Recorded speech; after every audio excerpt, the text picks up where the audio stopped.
Council classes में आप लोगों का एक बार फिर स्वागत है।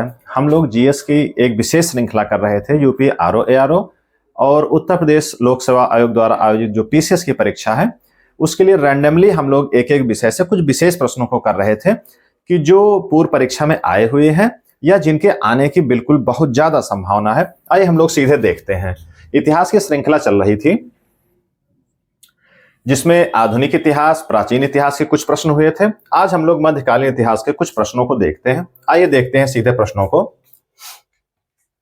बगदाद निवासी अल मसूदी किसके शासनकाल में गुजरात आया था? प्रश्न एक ही है, एक लाइन का प्रश्न है, लेकिन इसमें देखिए, एक तो अल मसूदी कहाँ का निवासी है? बगदाद का।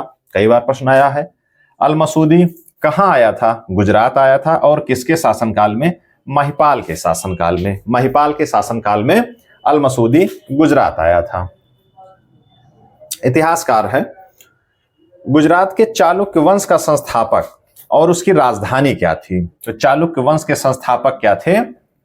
मूलराज प्रथम। और इनकी राजधानी क्या थी? अन्हिलवाड़।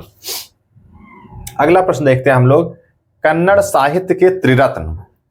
कन्नड़ साहित्य के त्रिरत्न कौन है? कवि पंप, पुन्न और रन्न। ये तीन कवि हैं जो कन्नड़ साहित्य के त्रिरत्न कहे गए हैं। नाम देख लें इनका, पंप, पुन्न और रन्न। तो ये तीन है। ये बड़ा महत्वपूर्ण प्रश्न है। इसके बाद देखिए, वह पाल शासक जिसने लोक प्रचलित बंगाली परंपराओं, कथा और गीतों को अमर बनाया। क्या किया इसने? इसको गीतों को अमर बनाया, मतलब इसने प्रचार प्रसार में काफी महती भूमिका निभाई थी। कौन था वो? गोपाल। कौन था? गोपाल। पाल वंश का शासक गोपाल। भारतीय ज्ञानपीठ पुरस्कार की प्रतीक प्रतिमा वाग्देवी की मूर्ति को किस शासक ने प्रतिष्ठापित करवाया? जो वाग्देवी की प्रतिमा है, जो मूर्ति है, ज्ञानपीठ पुरस्कार अगर आपने देखा हो तो उसका जो प्रतीक है वाग्देवी की, सरस्वती जी की जो प्रतिमा है, वो किस रूप में है? वो जिस रूप में प्रतिष्ठापित करवाया था किसने? परमार भोज ने। परमार शासक भोज ने इसको प्रतिष्ठापित करवाया था। जौनपुर का अंतिम शासक कौन था? हुसैन शाह। मुगल सम्राट जहांगीर ने किसे इंग्लिश खान की उपाधि दी थी? किसको दी थी? उसने दिया था विलियम हॉकिंस को। विलियम हॉकिंस को उसने इंग्लिश खान की उपाधि दी थी।